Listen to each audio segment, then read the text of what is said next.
We have here in the subconscious the paradigm, and part of the paradigm with respect to money is it's a poverty thing. Now, this paradigm impacts our thinking. There's a power flowing into our consciousness, and the thoughts we think are generally motivated by the subconscious mind. Now, something that I've been pointing out here recently on, look at this.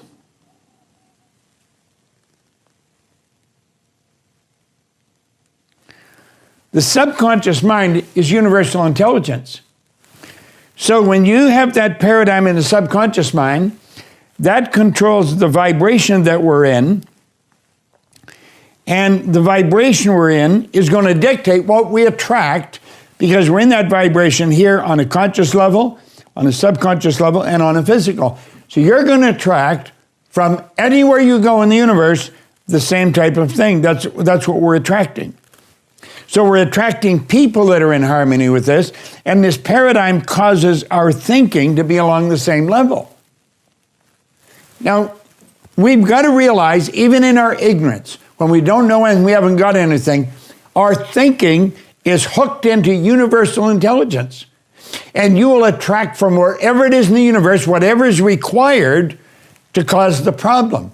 When you hear people say, you know, I just get one bill paid and another one pops up, bang, they're going to attract it. And sure as it gets dark, they get it. Now that's ingrained in our mind from the time we're children. In fact, from the moment of conception in most of us. And then we grow into it, and that's what we hear as we're growing up. Money doesn't grow on trees, and over. You can't have everything you want, you know. And that's got to be eliminated, and we've got to realize that is not fact. That you do not have to work harder, that you do less, and you earn more. And you've got to get the idea that you can have money coming in from many different places in the world, dragging it right into you. You attract it. And you can magnetize yourself to money in all different quantities. Need motivation? Watch a top 10 with Believe Nation. Hey, it's Carmichael, and I make these videos because you are probably the most ambitious person in your circle, but you know you're capable of more. And you get that push by surrounding yourself with the best. So today, let's learn from one of the best, Bob Proctor, and my take on his top 10 rules for success. Enjoy. Rule number 2, make fast decisions. We have to go way back to 1908. Things were pretty primitive then relative to today. We weren't moving at the speed we're moving at now. Napoleon Hill was a young reporter for a little magazine. And someone, probably the editor, decided they would run a series of articles of interviewing wealthy people. Hill was fortunate enough to get an interview, a 3-hour interview, with the wealthiest man in the world, Andrew Carnegie. And he went and he sat and he interviewed him. Now, unbeknownst to Napoleon Hill, Andrew Carnegie was looking for someone that he could give a big project to, and he hadn't yet found anyone. At the end of the 3-hour interview, Andrew Carnegie said to Napoleon Hill, "Napoleon, this interview isn't ending, it's just beginning. I want you to come home with me." Hill said he was glad he took him home because he didn't have enough money to rent a hotel room. He spent 3 days with Andrew Carnegie, the wealthiest man in the world. Now think of this. Over those 3 days, Andrew Carnegie shared his philosophy.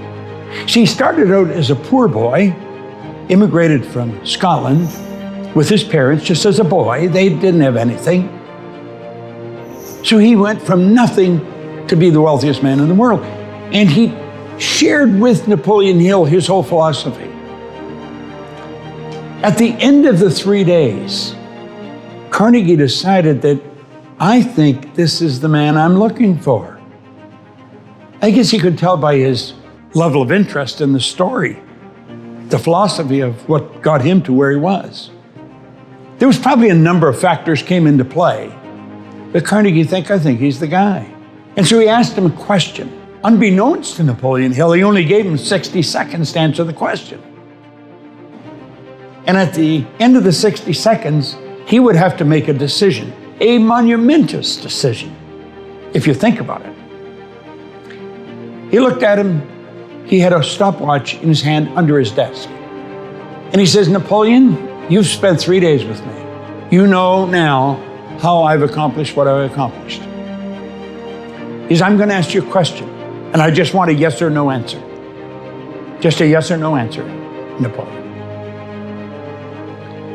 He said, would you spend or invest the rest of your life in an idea for which you would probably receive no material compensation for at least 20 years? How would you answer that question? I've asked myself on many occasions how I would answer it. In 25 seconds, Napoleon Hill said, yes, he would. He qualified. He passed the essay test. And he had to make a decision. That was a big decision. You're going to run up against decisions. This is one of the 13 principles. Napoleon Hill wrote a whole chapter on decision in his book, Think and Grow Rich. And right on the very first page, he points out that all successful people make decisions very fast. They change them very slow, if and when they change them at all. And he pointed out that people that are not successful make decisions very slow and change them fast and often. I guess that's why Andrew Carnegie gave him 60 seconds. If he took longer, he would be disqualified. Rule number 3, eliminate doubt. I became obsessed with learning how to eliminate doubt. And I've been researching this more and just trying to learn from people like yourself on how you have dealt with self-doubt over the years and how you think anyone who feels like they're doubting themselves, what can they do to go from doubt into confidence? What do you think is the path? Okay, that's a good question. It ties in with the previous question you asked. What do we do with fear? Fear comes from the doubt. So the doubt becomes the cause of the fear, which is the cause of the anxiety, etc. The doubt is the cause, fear is the effect. What is the polar opposite to doubt? Understanding. It's understanding. That's the opposite of doubt. So what is it we want to understand? Well, if it's me that's entertaining doubt, why am I entertaining doubt? If I were to find out who I really am, and I believe everything that's been taught down through the centuries, I would have no doubt. I would be realizing that I could do anything. And the only thing that's causing the doubt is a lack of understanding. So I'm going to keep studying. I'll gain a better understanding. I don't doubt myself. I don't doubt what I can do. Does that mean that I can do everything? No. When doubt appears, I'll eliminate it. And I'll eliminate it fast because I'm going to figure out how to do whatever it is I'm doubting. Yeah. And you see, if it's me that I'm doubting, it's because I don't understand me well enough. I did a broadcast the other day. It was all over the place. We had thousands into it on self-image. And we've got to get a better image of ourselves. We have to get a true image of ourselves, understand who we are, how our mind functions. Realize this physical instrument we're living in is nothing but an instrument. It's the instrument of the mind. And the mind expresses itself with and through this thing we call our body.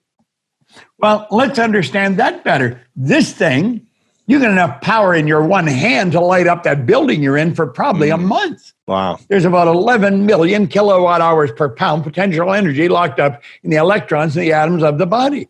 Well, that's the invisible power that's in me. I want to understand that better. That's the physical side. What's the higher side? Higher side is my intellectual side. And that is the intellectual factors that I run through earlier. Perception, the will, reason, imagination, memory, and intuition. There's 6 of them. And as I understand those more, as I understand my intellectual factors, I'm using the things and I'm utilizing and developing the things that separate me from all the rest of the animal kingdom of which I'm a part. Then I can tap into the spiritual essence of who I am. Because we're spiritual beings. And that's where the greatness lies. It's It lies in understanding the spiritual essence of who we are. You see, our spiritual DNA is perfect. It requires no improvement. It requires no modification. Our spiritual essence is perfect. And that perfection is within us. So the trick is figuring out how to express it in a greater way. Rule number 4, see the good in everything. The law of polarity decrees everything as an opposite. You couldn't have an in without an out, or an up without a down, or a hot without a cold. Every positive has a negative. So every problem has an opportunity. Now, the truth is, there's no such thing as problems or opportunities. Everything just is. It's how we look at it. It is what it is. That's it. Now, if we see something bad, why don't we say, hold on a minute. It's my perception that's messed up here. If I stare at this long enough, I'm going to see what's good in it. There has to be good in it. You couldn't have an inside to a room without having an outside. Couldn't possibly have up without having down. That's just the law of polarity. It decrees everything has an opposite. I don't care what you look at, there's an opposite. You see something really good, it's also real bad. Now think of this. If it's only a short way up onto my desk, it's only a short way down off my desk. If it's a long way to the top, it's a long ways to the bottom. You can't have a long way up and a short way down. It doesn't work that way. They're equal and opposite. If it's very good, it's very bad. If it's very bad, it's very good. So you got a big problem, get excited. You got a big opportunity. Also, to make sure you're actually taking action after watching this video, I've designed a special free worksheet just for this video. The worksheet will highlight all of the lessons learned in this video, as well as pull out our 3 favorite learnings and quotes that will inspire you to actually do something. The worksheet will also give you space to write down what your key takeaways are and your specific plan of action to make sure you're getting results. If you want the worksheet designed specifically for this video, absolutely for free, there's a link in the description below. Go click on it and start building the momentum in your life and your business. I'll see you there. Rule number 5, take advantage of opportunities. I think we should be thinking about the greatness, like it's the school of greatness. I think we ought to be thinking about the greatness that we've got locked up within us and bring it to the surface. Everyone has deep reservoirs of talent and ability within them, and they can bring it to the surface to accomplish anything they want.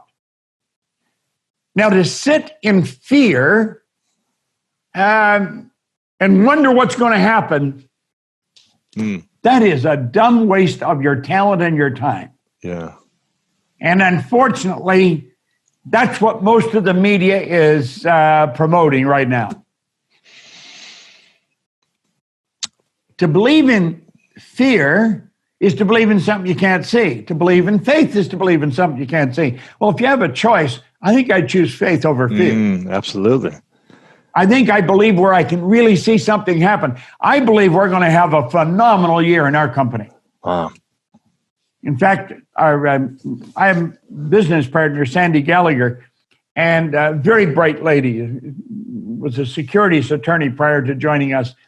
She ran a program this morning for our entire company. We have about 70 people in the company. She was teaching masterminding to them all and saying how this is important, that every one of us get involved in this, that we learn the basics of masterminding, that Napoleon Hill brought to the world, let's say, way back in the 30s. Now, I think that's what we should be teaching people. Sandy was on the right track there. So I think we ought to be thinking about what we're going to build. How big are we going to do it? Where are we going to do it? When are we going to start? Our goals have not changed. They're very big. They're very ambitious. And we're not letting this virus slow us down one bit. Yeah. As a matter of fact, we're trying to figure out how can we use this to speed it up. There It's you go. a chair and you can't get rid of it. Use it to your advantage. Yeah. There is a way we can use it to our advantage. People are more dependent upon the phone. I've got a computer here. They're dependent on their phone, their computer, more than they've ever been. We can reach them anywhere in the world through those mediums. Rule number 6, change your thoughts. Carnegie said to Hill, he said, now, Napoleon, I'm going to introduce you to some of the world's most successful people. He said, I'm going to give you letters of introduction. You'll receive no subsidy from me. I want you to go out and write the laws of achievement. He says, it's a shame that people like myself are going to their grave with all this knowledge locked up in their bones. He said, I want it organized. And I want you to organize it. I will give you letters of introduction, and then you're on your own. Now, he said, you're going to run into many tough times, Napoleon. No question about that. So he said, I'm going to give you something that'll help you through those tough times. I want you to write this out. I want you to write every word. No one's going to underline every word. Now, he said, this is a message that you're going to give from yourself to yourself, Napoleon. So it's going to be you talking to you. I want you to write down Andrew Carnegie. I'm not only going to equal your achievements in life, I'm going to meet you at the post and pass you at the grandstand. Well, as the story goes, he threw his pencil on the floor. He says, now you know darn well I'm not going to be able to do that. He says, I know you're not Napoleon, unless and until you believe it. But I want you to repeat that every morning, and I want you to repeat it every night. I want you to look in the mirror, and I want you to repeat that. Looking in your eyes, say, Andrew Carnegie, I'm not only going to equal your achievements in life, I'm going to meet you at the post, and I'm going to pass you at the grandstand. Now, that wasn't an easy thing for Hill to do. He was living with his brother. He had promised his brother that he was going to pay for him to go through college. Now he was going to have to go home and tell his brother he couldn't do that. He had a project that he was working on. It was going to take all his time, and it was going to take every cent that he could get for himself. Then he was afraid to tell his brother what he was going to do because he thought his brother would think he had lost his mind. He's going to work on a 20-year project. Nobody's giving him any money. Nobody's going to pay him. The first day he went and he locked himself in the bathroom. And he looked in the mirror and he whispered it. Andrew Carnegie, I'm not only going to equal your achievements in life, I'm going to meet you at the post and I'm going to pass you at the grandstand. Now, he said he felt when he was saying like he was a darn fool. He said, this isn't going to happen. But he said, I made a commitment that I would do this, so I better do it. So every morning and every night he would do this. Now, he had committed that he would do it for 30 days. Around the middle of the month, he started to think maybe it could happen. By the end of the month, he knew it would happen. Now, I've done a fair amount of study on this over the last 50 years, and anything I've been able to discover is that Carnegie made somewhere in the vicinity of 50 millionaires. Some people say 20. I've read 23. I've read 50. Napoleon Hill has made millions of millionaires. So you see, he did equal his achievements. He went past his achievements, and he did pass them at the grandstand. Here's a poor boy, a young cub reporter for a magazine. How did he do that? Why did he do that? I think he did it strictly on the belief that Carnegie wasn't going to ask him to do anything that was unjust. But why is it that all successful people make decisions very fast and change them slow? And he found out that was true in his research with all these giants. Well, you know, I have never stopped studying it. I probably never will stop studying it. And I'm going to show you something about decision that has the potential to change your life forever. You see, I wanted to know, why do successful people make decisions when they have absolutely no idea how they're going to make it happen? There's a reason for it. Now, many of them are unconscious competence. They don't know why they do. That's just the way they do it. You can become a conscious competent with what I'm going to show you. Now, do you see, it all starts with our own thinking.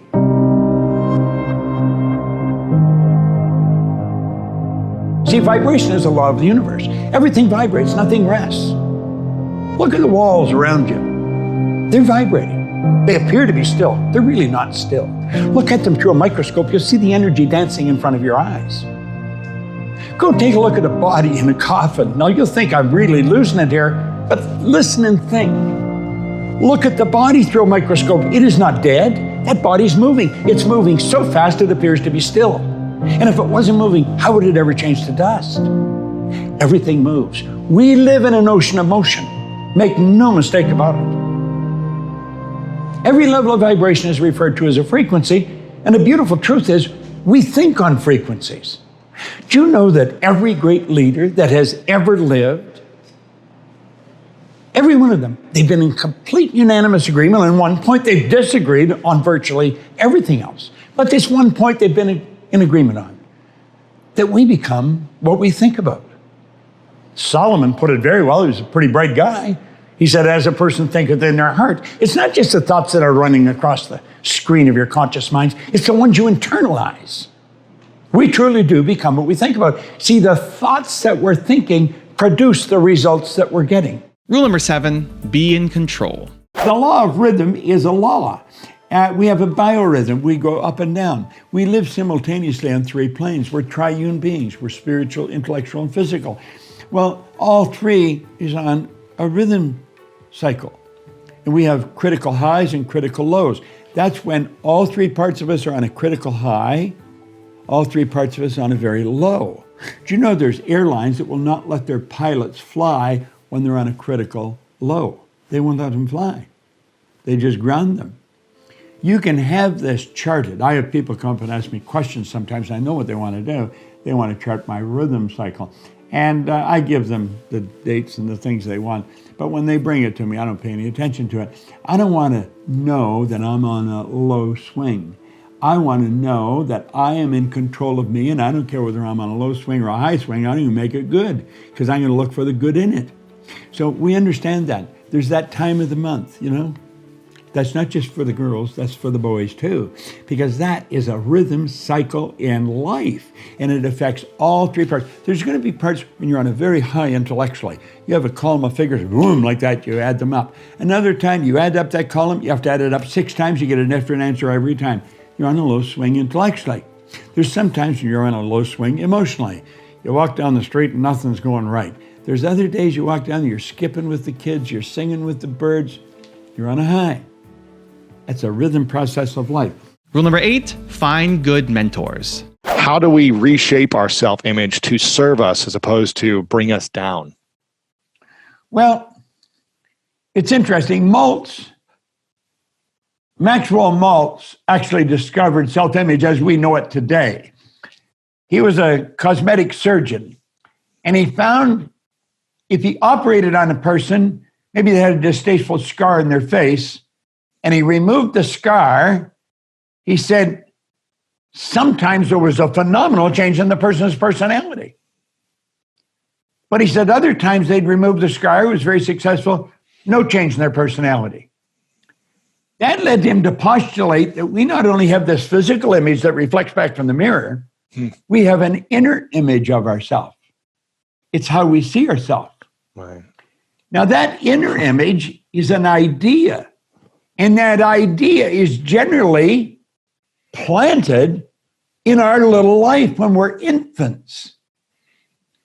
And it's planted by virtue of the environment that we're surrounded by, how we're raised. If a child's raised with praise, they're going to grow up very confident individuals. If a child's raised with criticism, they're going to grow up very insecure. So you see this image that we have, it's a picture of how we see ourselves, but most of us, that image was planted by people that didn't know what the hell was going on. They didn't know the war was over, and they were developing a little mind. It was a mind. They were shaping it like fresh clay. They didn't understand that. It was a kid they're looking after, and we feed him, we keep him warm. What the hell? You know, that's our responsibility. No, it was a mind, and they were developing that mind. And if they didn't understand, what were they going to put in? Well, all they could give to the child is the insecurities that they had themselves. So that was the picture that the kid grows up of themselves. Now, I grew up very insecure. I was born during the Depression. When I first went to school, the Second World War had just broken out, so everybody's rationed for everything. It was hard times. All the men were away fighting in Europe or South Pacific. There was no men doing anything. The women that were there were driving the trucks. They were cops. They did everything. So there wasn't a whole lot of time used for developing a little mind. So I just grew up and picked up what I could. I grew up very insecure. It wasn't until I met a man that gave me this book and gave me some damn good instruction that I started to pay attention to who I was. And I have never stopped being fascinated with studying me. Yeah. I am the most fascinating subject that I've ever come across. And I have found out that you and I are exactly the same. We only appear to be different. Our physical body looks different. We choose different vocations. Some earns more or less than the other. But our potential is exactly the same. We both live in a physical body. We both have these higher mental faculties. We're both spiritual beings. We both draw on an infinite source of supply. We're the same. So the trick, I think, for the person that has insecurities, that hasn't got the strongest image they want, they should find a damn good mentor. That's what changed my life. Rule number 9, be fully committed. We do live in an ocean of motion. The dynamic law of life is create or disintegrate. You're never going to stay where you are. Following what we're teaching, you're going to create. It's a beautiful part. So we're looking at our results and we're saying, but this is where I really want to go. And we point to a star that we're shooting at. And we make a decision, that's what I'm going to do.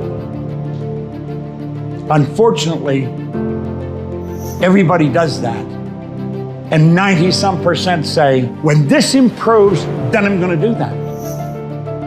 Do you know, it'll never happen. It will never happen because you're not on the right frequency. And you see what happens here, pretty soon the decision fades.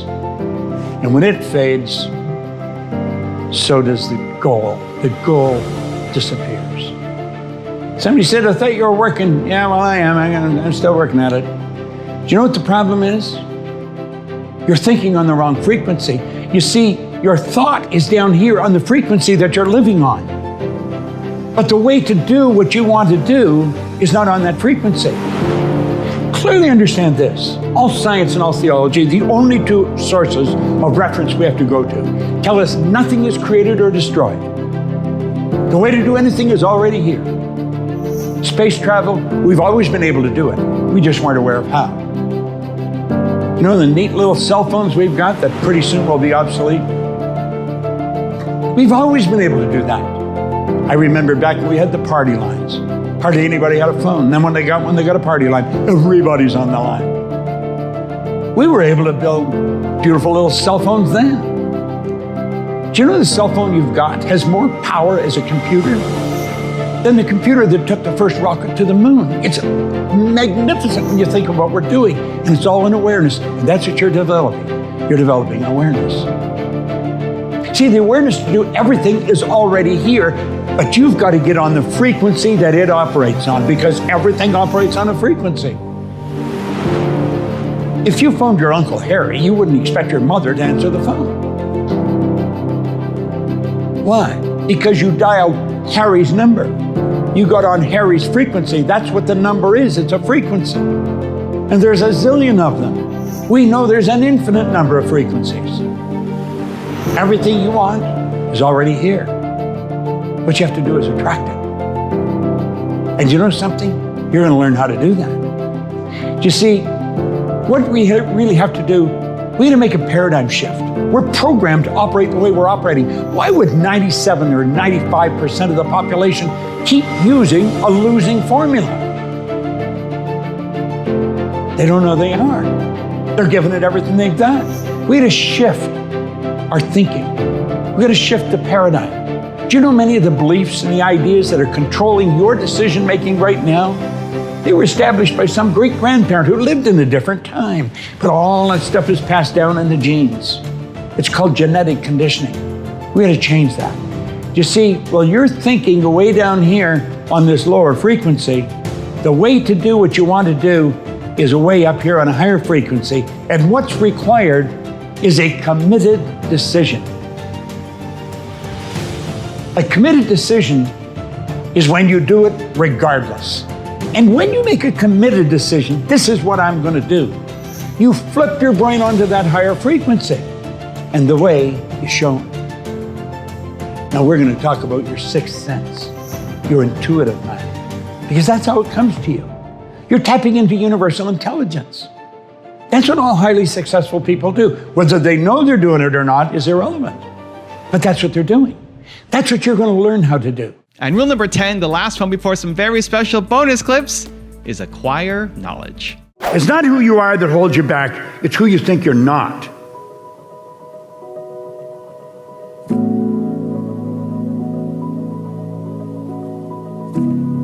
You know those quotes that you read from time to time that tell you just how phenomenal you are? They're all true.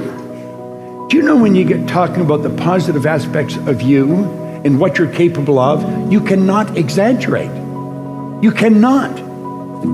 Yep, we just take a look at what's going on around us in the world. Look at a plane taking off. Go back and think of what the Wright brothers did. They had that flimsy little thing, but they got it up and they kept it up for about 14 seconds. They did it. Everything's been improved from that point because we keep expanding our awareness. It's the same with the clothes we wear, the cars we drive, the conveniences we have in our home. Understand that everything you see, it was always here in one state or in another. Somebody thought it. And because you can think it, because you got the idea, you could do it.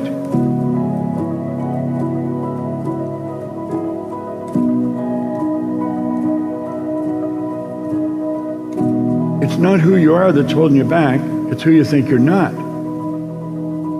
Self-confidence is the first requisite to great undertakings.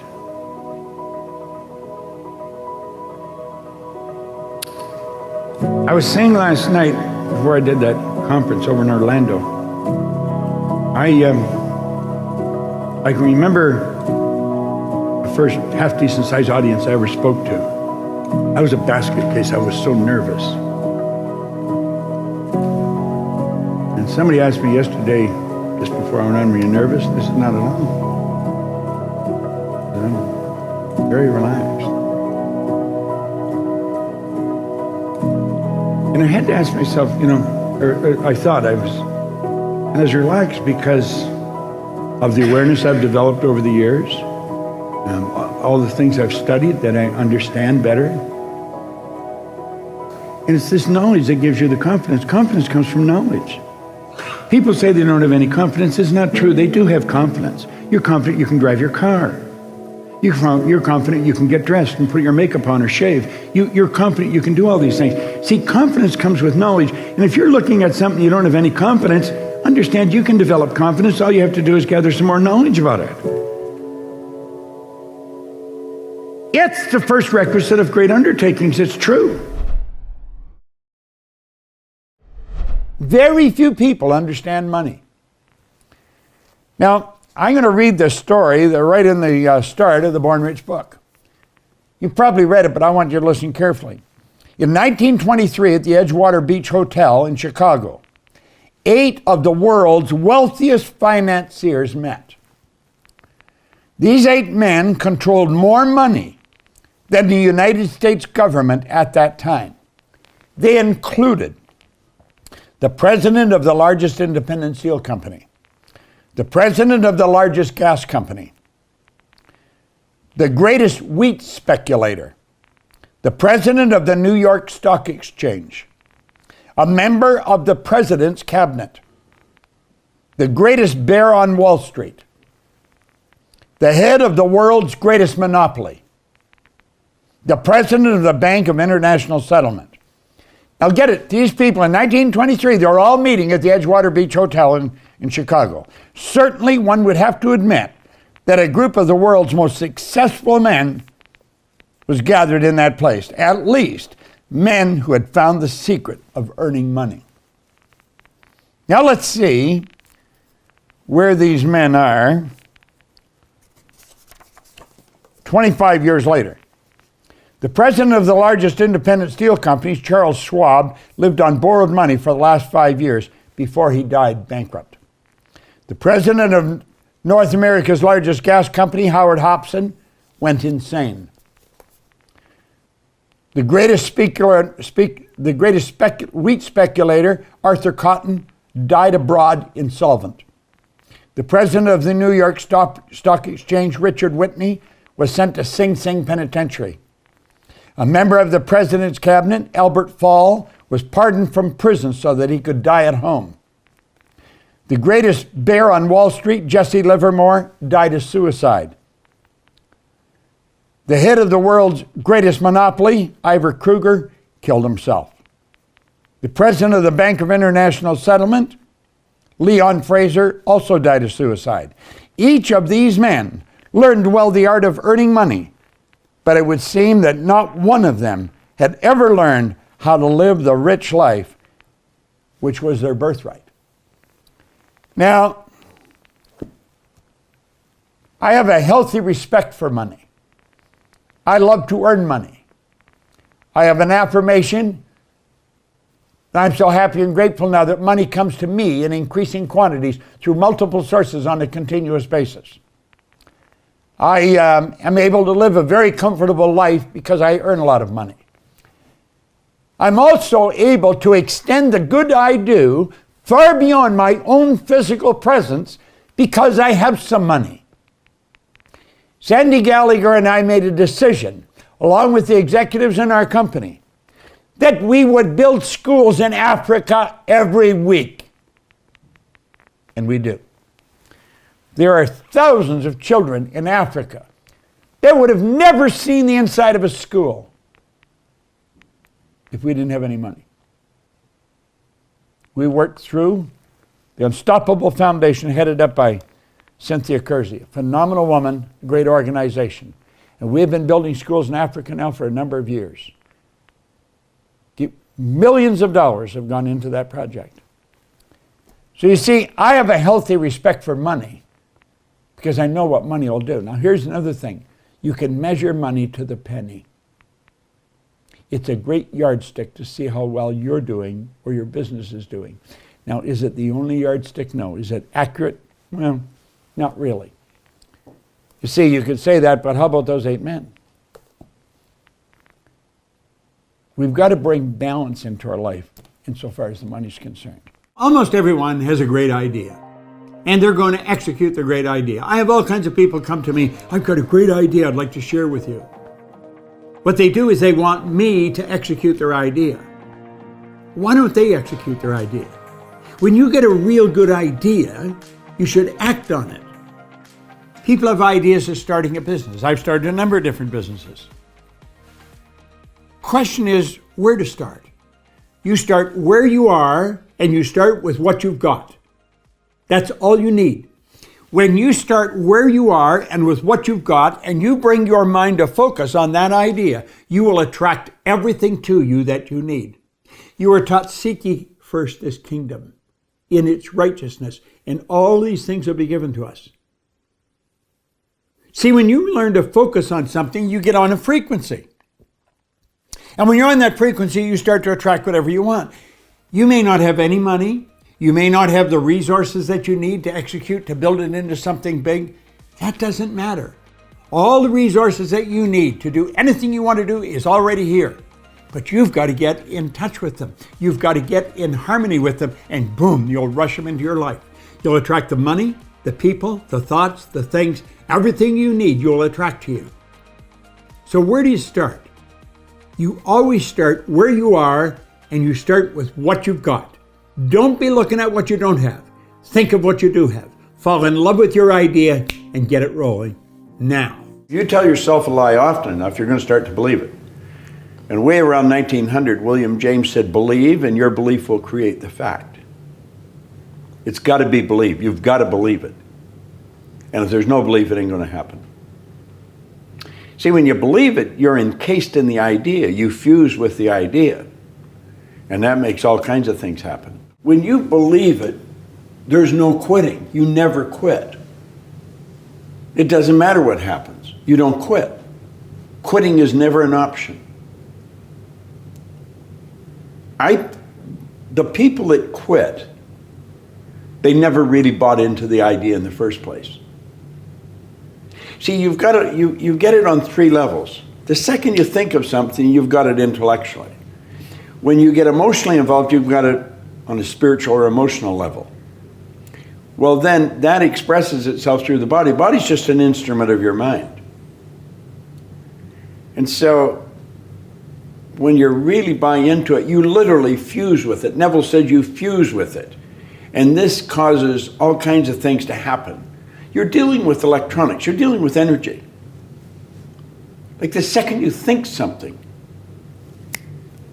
that's all you need. See, you live on frequencies. You think on frequencies.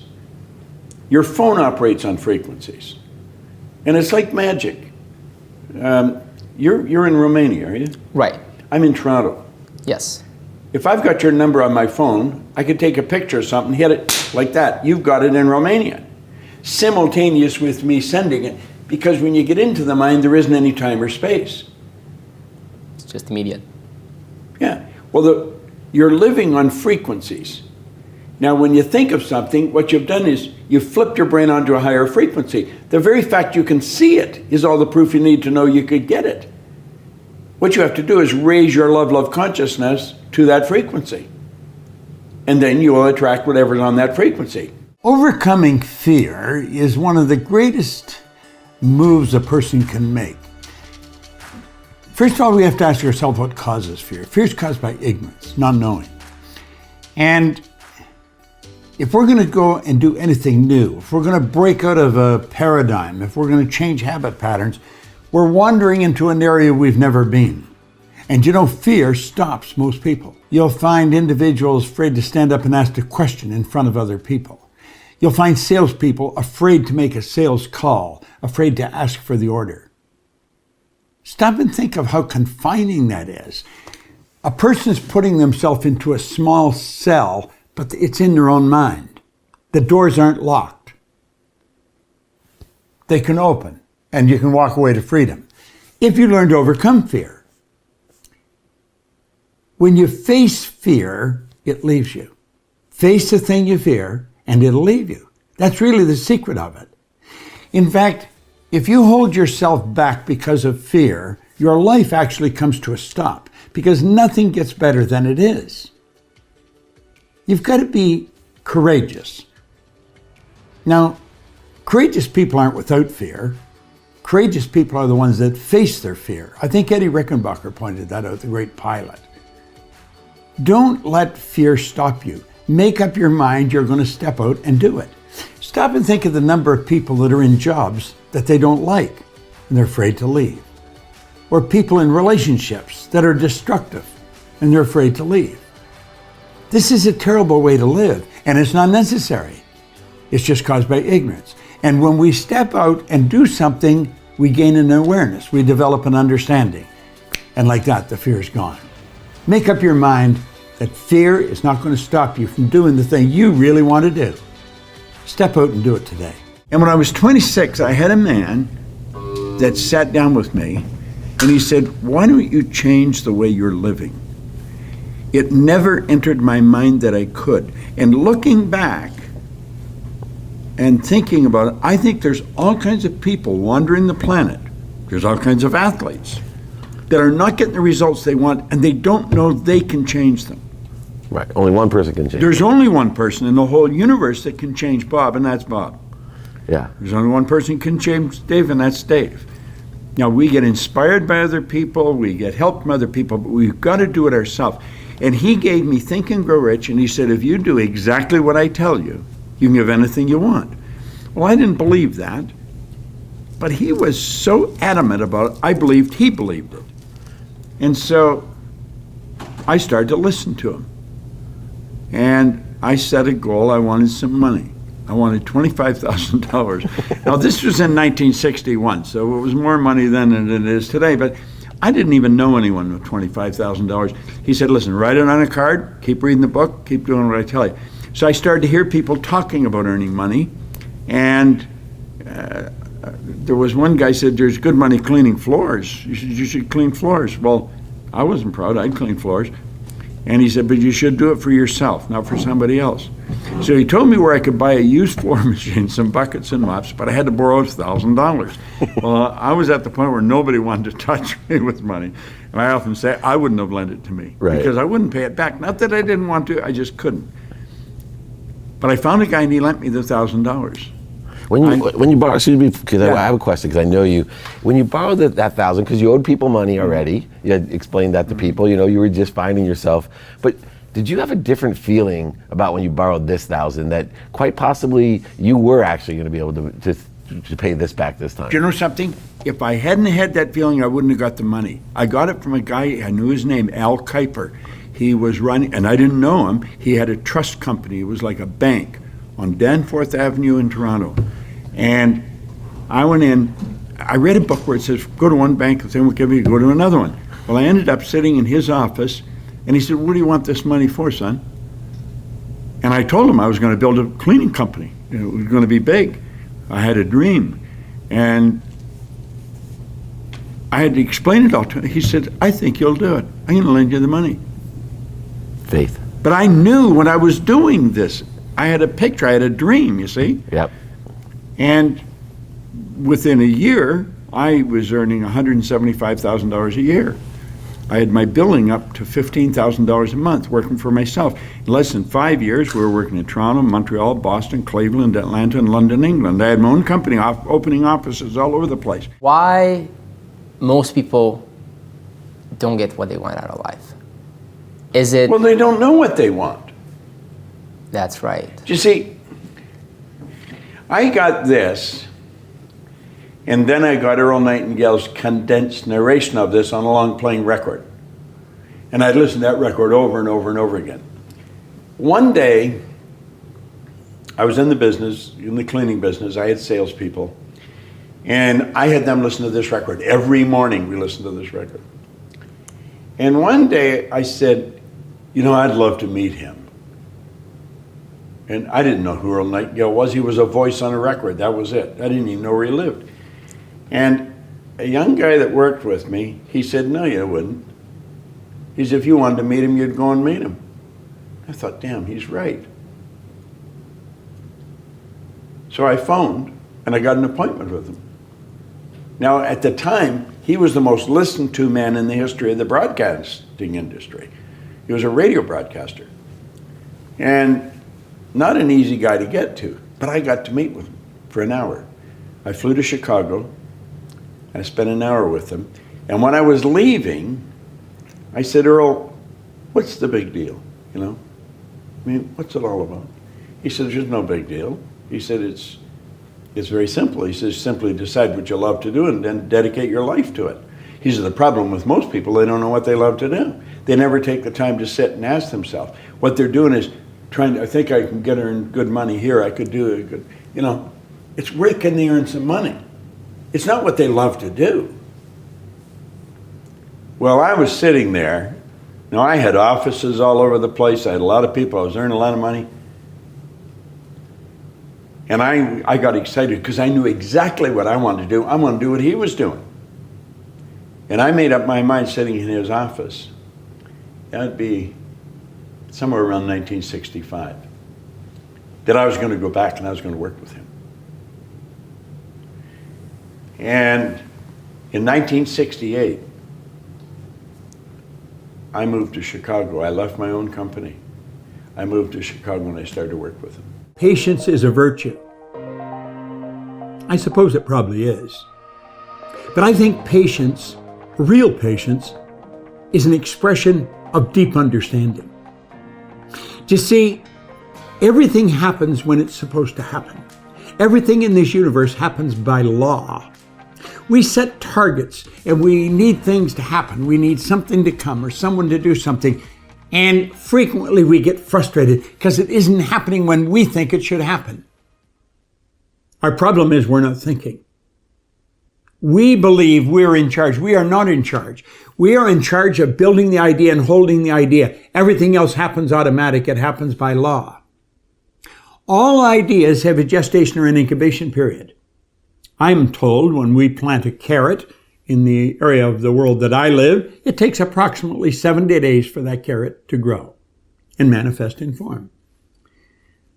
When the seed for the baby's planted, it takes approximately 280 days. And we're usually patient. We will wait the 280 days. Why? Because we know it's going to take approximately 280 days. Well, Just because we don't know how long it's going to take doesn't mean that it isn't operating by the same laws. Everything operates by law. So if we gain an understanding that all the ideas in our mind will ultimately move into form, that's what Andrew Carnegie taught Napoleon Hill. Carnegie was Hill's mentor.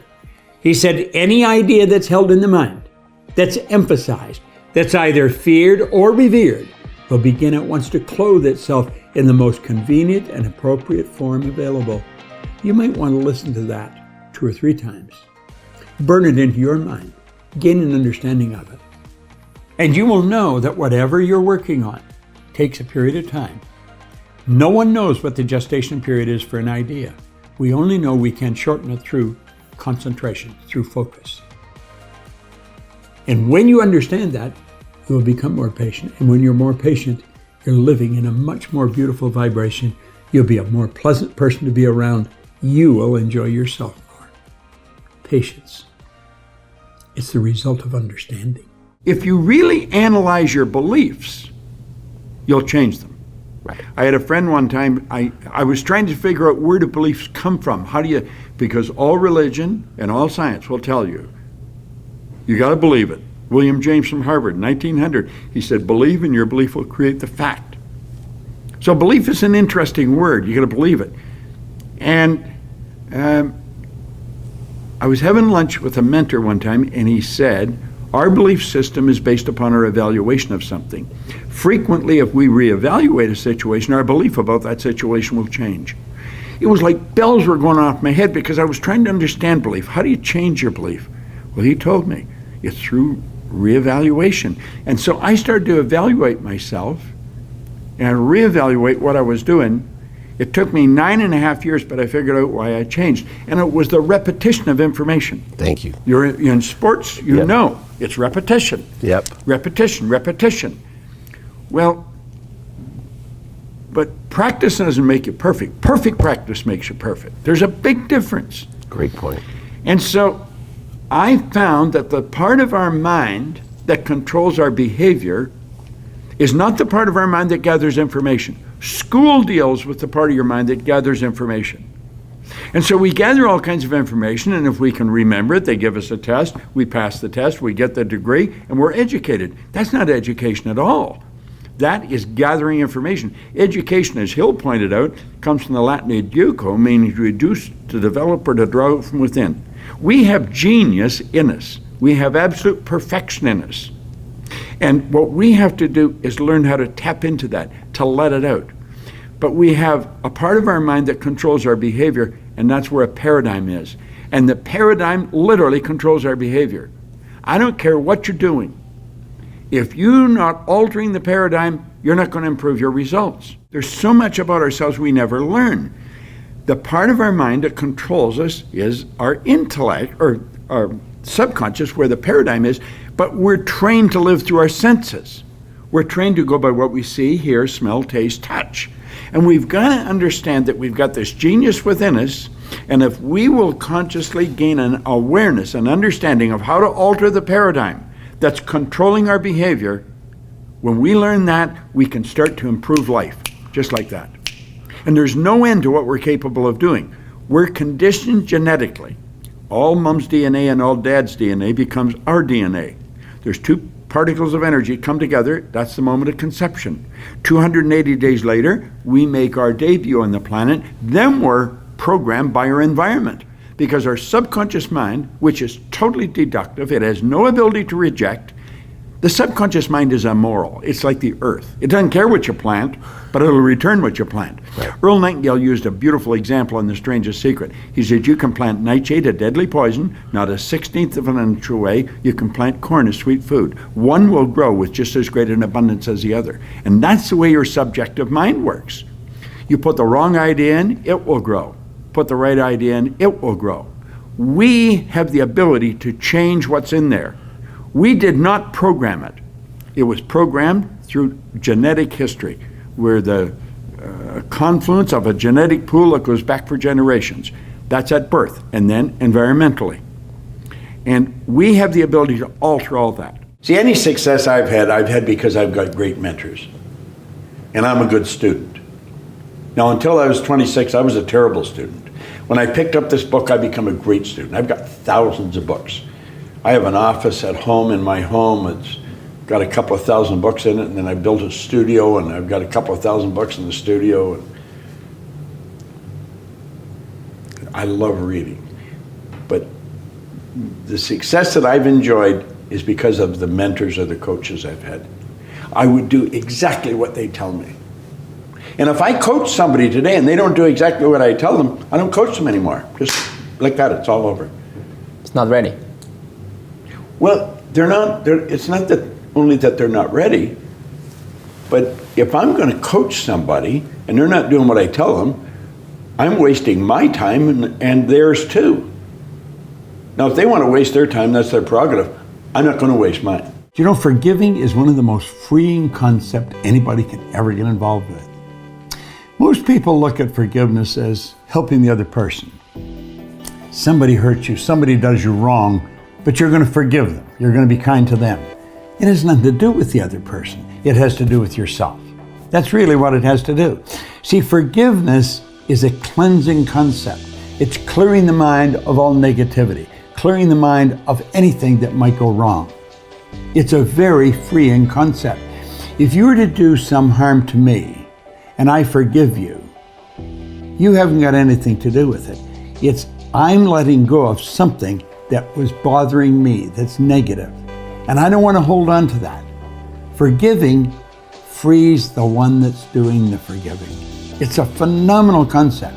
Forgive means to let go of completely, abandon, let it go. Don't hold on to it. You know, if somebody does you wrong, you have to ask yourself, wonder why they would do that. There's something bothering them. They're not really trying to hurt you. It's something that's bothering them. Let it go. Just forgive it. Forgive the idea. And I guarantee you'll feel a lot better. And one of the greatest hang-ups that people have is the belief in themselves. They suffer from something called self-doubt. Many years ago, I read something. It was by Ralph Waldo Emerson. It was his essay on self-reliance. That's what we want to do. We want to rely on self. And in that, he said, there would come a time in every person's education when they'd realize that envy is ignorance and imitation is suicide. So many people look at someone that's doing very well, possibly in the same field they're in, and envy them. Do you know what that's saying? That's saying, I don't know that I have the same mental faculties you've got. I'm drawing on the same potential that you're drawing on. There is only one mind. I don't know that. So I'm going to envy you thinking you can do something I'm not able to do. The truth is, if you can do it, I can do it. Envy is ignorance. It's not knowing that. And he said, imitation is suicide. Do you know that nothing in this universe would move in the precise order it moves in your absence? That's true. Everything in the universe is essential. You take any part away from anything, it's not complete. And everything in the universe moves in a very precise way. So do you see, we shouldn't even want to be like anybody else because we are unique. We are truly unique. There's something about us that you'll never find in another person. We're unique. And we've got the godlike ability to think. Now, what is self-doubt? Self-doubt is the opposite of self-confidence. Confidence comes from understanding. Like I would imagine you're confident you can drive your car. In fact, you're so confident that you'll be talking to somebody on the phone, you'll get in the car, you'll start the car, you'll drive, and you'll drive maybe 4 or 5 blocks, not even be unaware of what you've done. It's all done automatic. Your concentration is on the conversation you're on. Now, when you first got in a car, you couldn't do that. The car was probably jumping all over the place, and you thought you'd never learn how to drive it. But you learned how to drive it. Now you're quite confident. You're confident that you can get dressed when you get up in the morning. When you were a little boy or a little girl, you couldn't do that. You had to be taught to do it. Well, do you know, self-confidence comes, like all confidence, it comes with knowledge. And the more you study you, the more you understand who you are, the more confident you'll become in your ability to do whatever it is you're doing. And you'll know that if you lack confidence in an area, it's because you lacked information in that area. Never doubt yourself. And when you do, understand that the cause of that doubt is not lying within you, it's in wrong thinking, it's in not understanding who you are. Study yourself. Self-study will develop self-confidence, and self-confidence eliminates self-doubt. Don Shula, the coach of the old Miami Dolphins, he said it's the start that stops most people. And he's right. It is the start that stops most people. They're always going to get ready, to get set, to get going. What we've got to do is, boom, just like that, move into action. See, if you don't get started, you're never going to get finished. How do we do that? Start early. I believe when you wake up, you should get up. The second you wake up, get your feet hit the floor, move into action. And you know, you'd be wise if you sit down at night before you go to bed and write down 6 goal-achieving activities. Now that isn't go to the store, or go to the bank, or get to cleaning. It's not that. These are goal-achieving activities. Write down 6 of them. And when you wake up in the morning, you move into action. You know where you're going to go. You don't even have to think about it. Step into action and get on the first one. When you get it done, forget it and go to the second one. Don't think about the first one. Focus on 2. Don't even think about 3. When you get 2 done, go to 3. But knock them off one at a time. If you don't get them all done, just move them over on to the next day. Now that doesn't mean if you only get 3 done that you have 9 the next day. There are 3 of the 6 that you're going to do the next day. 6 goal-achieving activities. And when you wake up in the morning, move into action on them. Quit holding yourself back. Don't wait. You say, well, I really don't know how I'm going to get started, and the way will show itself. It just appears. I have found when you get started, when you move into action, everything starts to happen around you. I have worked all over the world. I mean, all over Asia, China, South America, North America, Europe. And I'm always asking people, what do you really want? And I have found most people don't want to be really wealthy. What they do want is they don't want to have any financial concerns. If they want to buy a new suit, they can go and get one. If they want to take a trip, they can take the trip. If they want a new car, they can get the new car. They don't want to just run out and spend or buy. They don't want to have any financial concerns. 2, they want to wake up in the morning excited about how they're going to spend their day. Oof. And the 3rd, they want to mix with people who are upbeat and creatively productive. Those are the 3 things that people really want. So in answer to your question, if somebody's watching, what's the first thing they should do? Well, the first thing they should do is understand why we have goals. Not just to set a goal, because most people don't set goals right. They're operating with a limited level of consciousness, so they're thinking, if I could get a little more money, and if I could get him to help me and her to help me, and this happened, then I could do this. Maybe this is get a new car. What we've got to understand is we're trading our life for our goals. Literally trading our life. Would you trade your life for a car or a house? I don't think so. So it's got to be something really meaningful. And we're not taught to think this way. We should sit down and don't give any thought to where the money's going to come from, where the help's going to come from. It's what do you really want? Like Ed Hillary was a beekeeper in Auckland. That story. He wanted to climb Mount Everest. It had never been done. People died trying to do it. He went in 51 and failed. He went back in 52 and failed. In 1953, he stood on top of the mountain with Tenzing Norgay. But he didn't know how to get there until after he had got there. Edison didn't know how to illuminate the world until after he had done it. The Wright brothers were bicycle mechanics in Dayton, Ohio. No one believed you could fly. They had been trying it for years. But they saw it. But they wanted to do it. They didn't know how, and they couldn't tell you until after they had done it. Now, the first flight only lasted 12 seconds. And the naysayer said, yeah, but they only were up there for 12 seconds. They said, we not only got up there, we kept the damn thing up there for 12 seconds. So when a person sets a goal, they've got to say, what could I want? If I just let my mind just wander, use my imagination, how do I really want to live? That's what they should be doing. Most people don't use their imagination constructively. Most people use their imagination destructively. They imagine what they don't want. We've got to consciously and deliberately imagine what we do want.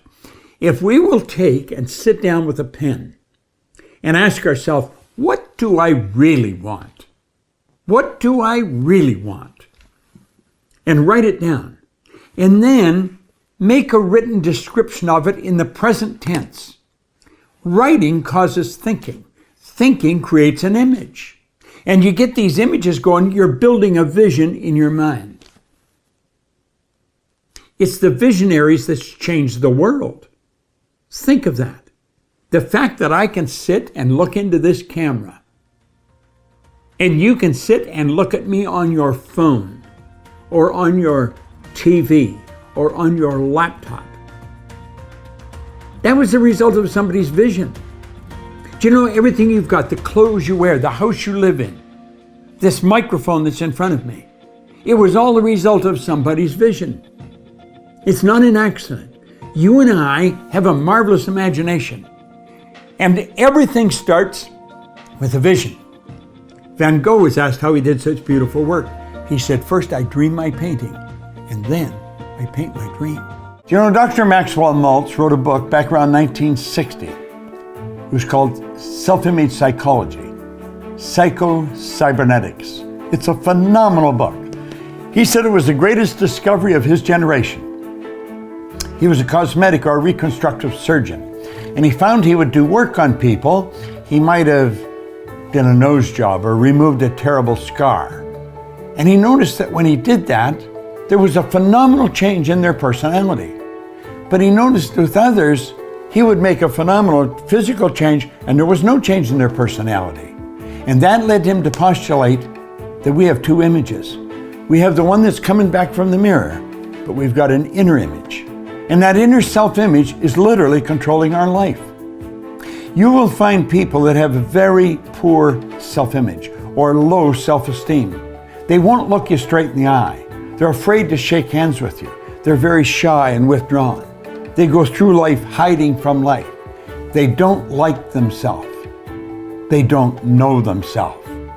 Do you know when a person improves their self-image, they change their entire life. Their income changes, their relationship changes, their health changes. And do you know how you do that? Start studying you. Start to find out more about you. There's something phenomenal about you. Do you know when I began to study this material 57 years ago, I had very poor self-image. I had low self-esteem. I took dumb jobs. I never earned any money. I never had fun. I had poor relationships. And as I started to study real solid information, everything in my life started to improve. I've got friends all over the world today. I earn millions of dollars.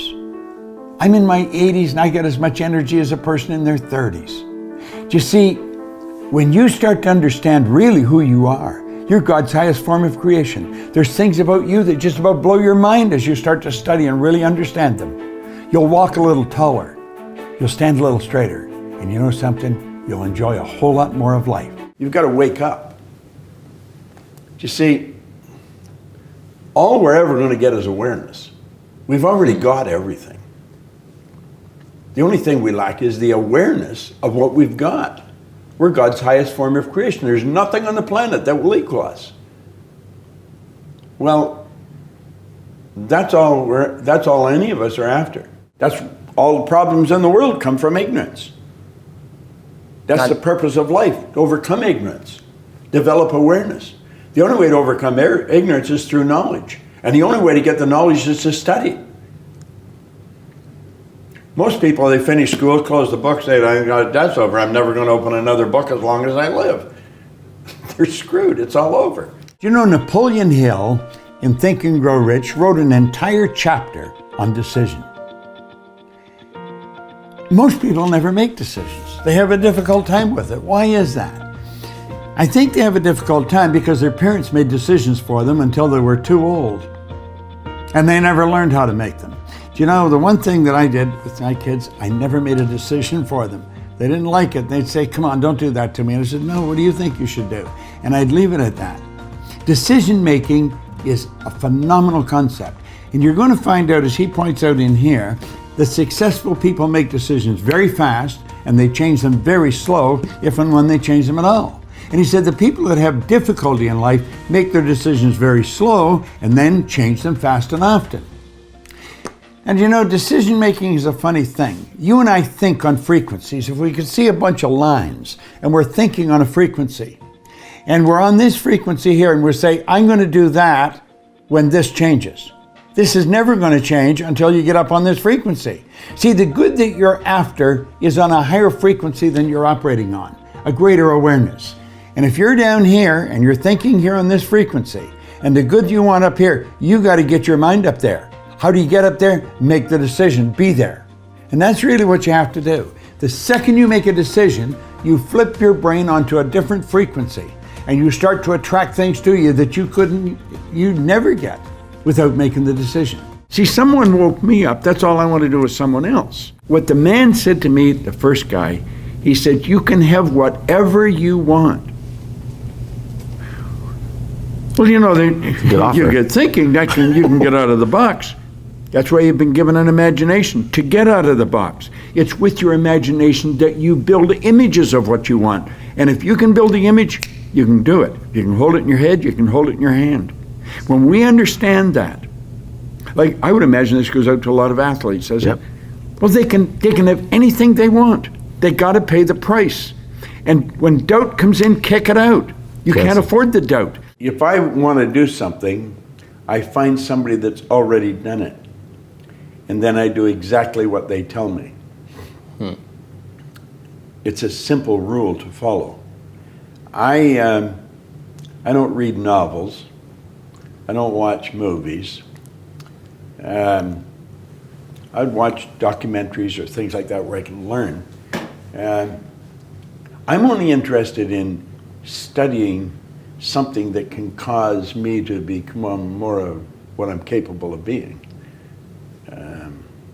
See, I think we're all hardwired to do something really special with our life. And that's all I want to do. I'm really good at what I do. I could walk by a person in the hall and like that, I could tell them exactly what they're like. I could read their energy like a book. Everything goes on the inside, shows on the outside. See, we're gifted with faculties of the mind that the average person knows nothing about. You have intuition, the will, reason, imagination, perception, memory. That's what separates us from all the rest of forms of life. We go through school and never learn anything about it. Like you'll hear people say they have a bad memory. There's no such thing as a bad memory. Everybody has a perfect memory. It's just weak. They've never developed it. Our imagination. Your imagination is the most magnificent. Hill said it's the most marvelous, miraculous, inconceivably powerful force the world's ever known. I can use my imagination to project myself into the future and bring the future into the present and start living there. You work from the imagination. You don't work to it. You work from it. Do you know the people you surround yourself with have a phenomenal impact on your life? I think it was Carl Menninger from the Menninger Foundation one time said, environment is more important than heredity. The people we're surrounded by have a greater bearing on our life and our success in life than what's built into the genes at birth. There's genetic conditioning, there's environmental conditioning. Well, this environmental conditioning goes on all the way through life. You will find as you improve the quality of your life, improve your thinking, you're going to attract a different group of people into your life. And they are going to add to your life. See, the people we're surrounded by, their thinking is going right into our mind. We want to mix with people who are really making it happen. Take a look at your 5 people that you're with most often And ask yourself, if I have children, would I want them to grow up be like them? If the answer is no, you better start looking for some new friends. If the answer is yes, you're already in the right circle of people. Think about what I'm saying. The people we're surrounded with have a phenomenal impact on our life and help make us who we are. William James from Harvard said, believe and your belief will create the fact. All things are possible if you believe. Well, you know, I studied for a long time. I started to study this book, Think and Grow Rich. And he talks about belief in here. He says, you're not ready for what you want until you believe you can get it. I found that the only two sources of reference we could go to find out anything about ourselves is science and religion. They all say you've got to believe. So I got figuring out, how do you believe? How do you change a belief? Interesting subject, because I'm going to tell you something. Your results are nothing but the manifestation of your belief system. Well, our belief system, now listen carefully, is based upon our evaluation of something. And frequently when we reevaluate a situation, our belief about that situation will change. Let me repeat that. Our belief system is based upon our evaluation of something. Frequently, if we reevaluate a situation, our belief about it will change. I began reevaluating who I was. I started to study. I never stopped studying. And I found as I reevaluated, I had a much higher opinion of myself. I found out things about me that I would have never believed if you had told me. The power that's locked up within us, the marvelous system we've got. Do you know the blood circulates through your veins every 33 seconds, through hundreds of miles of passageway, bang, just like that, clears all the food in and all the garbage out. Stop and think of the central nervous system. It's the most complex electrical system in the world. And you've got it. Think of your brain, an electronic switching station like that. You can change the vibration of yourself and everything around you. We have awesome powers, and it's all based on what you believe about you. You know, the law of success is a pretty interesting concept. There's been books written on it, stories told on it. Lives have been spent looking for it. Let's understand that everything operates by law. The whole universe operates by law. The best definition of success I have ever heard was one that Earl Nightingale originated way back in 1959. He said, success is the progressive realization of a worthy ideal.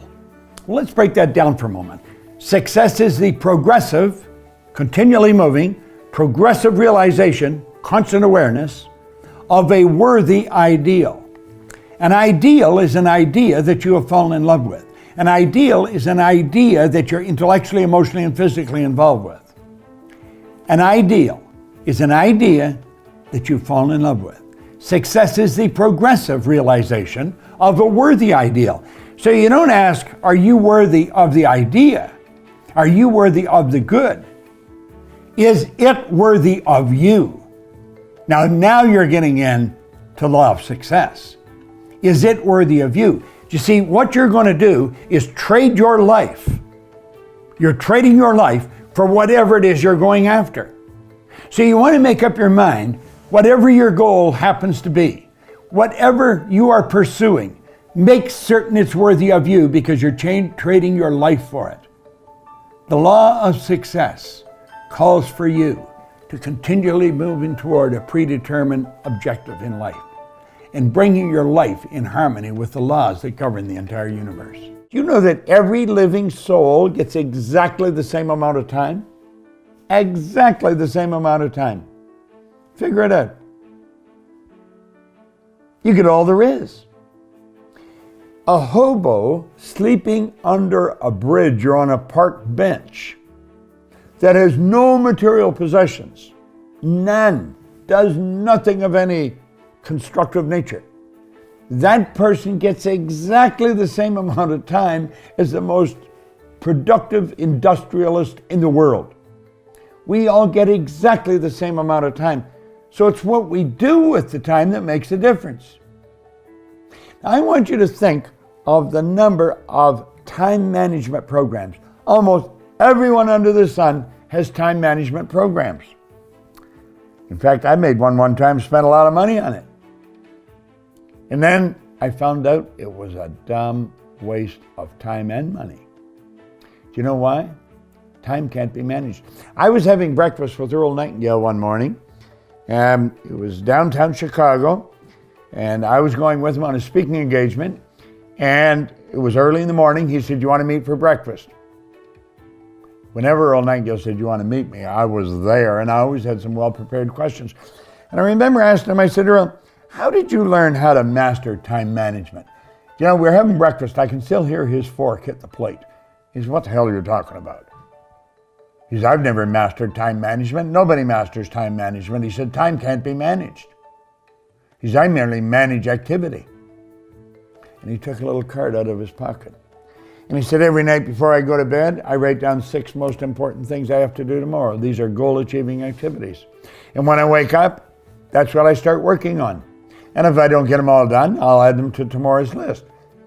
You should have about 6. Now, if I have 3 that I didn't get done today, that doesn't mean I have 9 for tomorrow, like 6 plus these 3. Those 3 become part of the 6 you have to do the next day. When you wake up, you give all your conscious attention to do those things. See, you cannot manage time, but you can manage activity. You can manage your activities. Make certain that what you're doing really makes a difference. Make certain that you're spending your time on activities that are productive, that are taking you in the direction of your goal. I met a man here in Toronto. He was the one that originally got me involved in studying this, Ray Stanford. And he told me if I didn't like the results I was getting in my life, that I was going to have to change me because they were my results. And he said, if you're going to change you, you're going to have to find out something about yourself. And that seemed to make sense. I don't think it was an earth-shattering idea. It wouldn't give anybody a brain hernia, but it made a hell of a lot of sense to me. So I started to study myself. I found most people don't know who they are. They really don't. What do you mean? I mean, I know my name, I know my age, I know where I live. Yeah, that's not what you, else though. Is there? You know, that's just size, it. If you ask the average person who they are, they'll give you their name. They'll say, I'm Bob Proctor, but I'm not. Bob and Proctor are 2 words. My parents give them to me. They're called names, but it's not me. It's my name. Then somebody will say, well, this is me, but this isn't me either. It's my body. Like you never phone down here to the studio and say, body won't be in today. It's sick. Okay. You know, we don't say am hand or am leg. It's my hand, my leg, my body, my name. Who am I? Well, that's an interesting question. And I believe if a person will start to study that and look for the answer, they'll find it. See, I think we live simultaneously on 3 planes of understanding. We're spiritual creatures, we have an intellect, and we live in physical bodies. Okay. But because we lack awareness or understanding of who we are, we're totally locked into a physical world, and we let things outside of us control us.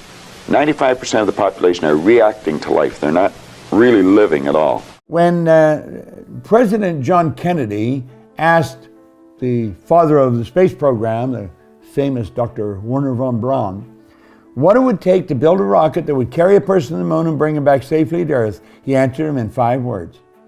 The will to do it. The will to do it. Pretty light, simple answer for such an enormous question. But I'm going to tell you something, the will to do it, that had a lot of power in it.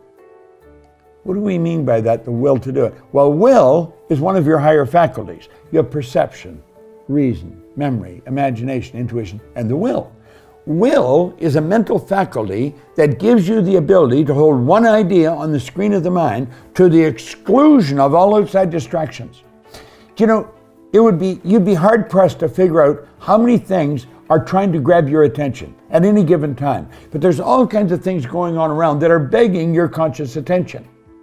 You can block them all out and keep one idea on the screen of the mind with your will. Will is a mental faculty that gives you the ability to hold one idea on the screen of the mind to the exclusion of all outside distractions. It's the will that gives you the ability to concentrate. Concentration is a powerful mental tool. How do you develop your will? I'll tell you. You take your pen or a little black marker and go opposite to your favorite chair. There's a wall opposite your favorite chair. Put a little dot on the wall. Do it when nobody sees you doing it, and nobody will ever notice the dot's there. Every time you sit in that favorite chair, focus on that dot. Bring all of your conscious attention to bear on the dot. Now, when you look at your mind will wander. That's okay. Don't feel bad because it wandered. Bring it back to the dot. Every time it wanders, if you concentrate on that dot for a half a second, you'll probably set a family record. Our mind is so busy.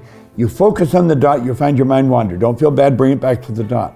You can get to the point where you can concentrate for quite a while. And I'm telling you, you concentrate for a while, you're developing great powers. Or get a candle in a candle holder and put it somewhere around your favorite chair. When you're alone, light the candle and stare at the flame. And stare at that flame until you mentally become one with the flame. Now again, your mind's going to wander. Don't feel bad about it. Bring it back to the flame. Just bring it back to the flame. When you learn to concentrate on one thing, you can concentrate on anything, because that is how you develop your will. Opportunity is an interesting word. And like most words, it's misunderstood. See, the average person is looking at opportunity as something they're going to get. So they're out looking to get something. Opportunity is what you're going to give. See, it's the person that's thinking of an idea. How can I do more? How can I provide more service for the people we provide service for? Do you know I spend almost all of my time thinking of how I can help you more than I'm helping you? I'm here in my studio. We spent $1 million building this studio so that I can communicate more effectively with our clients. Opportunity is in giving. It's not receiving. It's not getting, it's giving. It's sharing. It's putting something out there. Success is a funny word. Nightingale had a great definition for it. He said a person's successful if they know where they are and they know where they're going and they're progressively moving in that direction. He said that success was the progressive realization of a worthy ideal. Anyone that has a goal and they're moving towards it, they're successful. Most people think that you're successful if you have a lot of money. Quite often you have a lot of money if you're successful, but it isn't.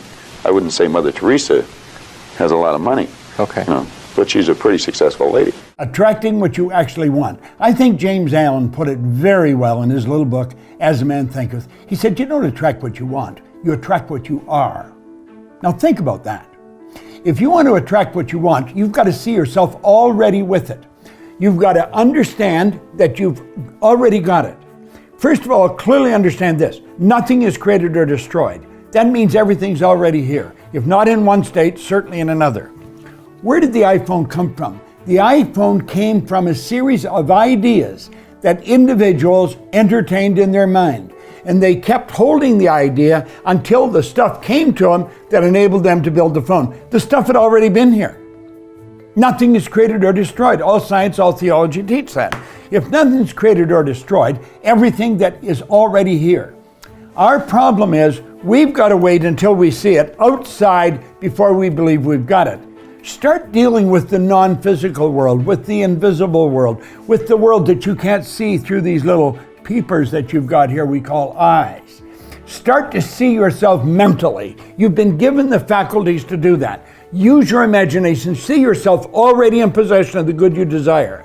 That will flip your mind onto a specific frequency, and you do think on frequencies. It's on that frequency that good you desire is going to start coming toward you, and you will start moving toward it.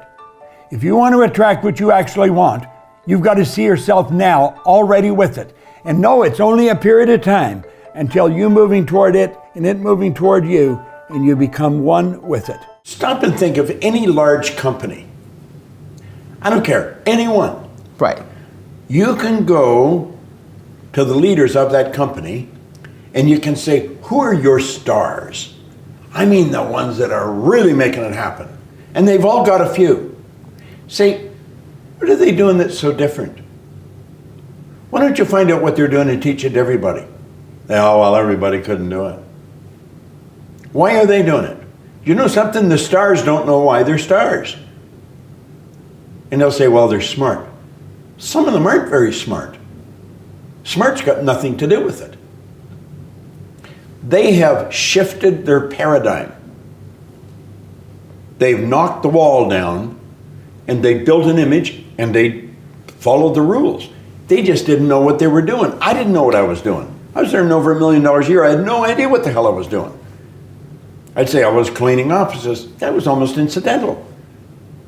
What I was doing, I was reading this every day. I was listening to the recordings every day. I was reprogramming my subconscious mind. Everybody wants to be happy, but not everybody is happy. You know, I could take you back to the man that gave me this book, Ray Stanford. I was a very unhappy individual. I was a sad soul, believe me. And I remember one day he said, Proctor, you're going to have to change. He said, would you like to be happy? Well, I used to think that was something that happened to some people, but you weren't in control of it. I really never knew that I could control my own happiness. I did not know that. And I'm going to tell you something. There's a whole lot of people who do not know that. Otherwise, you wouldn't find so many people who are pretty sad. He said, I'm going to tell you a secret, Proctor. And he said, if you get it, you can benefit from this till you're a very old man.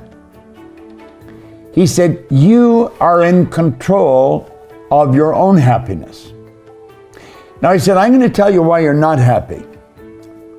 There's a power or a thought energy flowing into your consciousness. And you know what you do? You bottle it all up inside. All of your energy is focused on you. You are the only thing you think about. Poor me. I wish I had some money. I wished. But your thoughts are always about yourself. If you find someone else to help, if you can help someone, and I'm going to tell you, there's a whole lot of people out there want help. If you will focus on helping other people, you're going to be one happy cat. Now, I don't think I got it right away.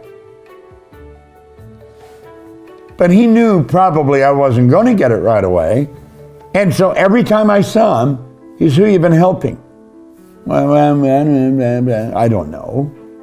See, I wasn't helping anybody. I was trying to figure out how to get some money, how to help me. I want you to think about this for a moment. There's so many people need help. Chapter 14 in The Science of Getting Rich is a powerful concept. Leave everyone with the impression of increase. If you do that, you're helping people. Happiness is always found in the person who is focusing on helping other people. What keeps people stuck month after month, year after year? 90-some% of the population are stuck. You've got people graduating with all kinds of degrees, and the results wouldn't indicate that they know very much at all. Most people don't understand what's going on inside. There's something that's stopping them, and it's called a paradigm. See, when paradigms are in control, nothing changes. Nothing. And that's why most people get the same results year after year. People know how to do better than they're doing. The problem is they don't know why they're not doing what they know how to do. See, it's the paradigm that produces the result. And if we're going to change the result, there's only one way to do it. Just one. You're going to change the paradigm. A man's environment is a merciless mirror of him as a human being. And if he thinks his environment can stand a little improvement, all he has to do is improve, and his environment will improve to reflect the changing man. All knowledge, all power is 100% evenly present in all places at the same time. Your spiritual DNA is perfect, so is mine. There's perfection within. What we've got to learn is draw it out.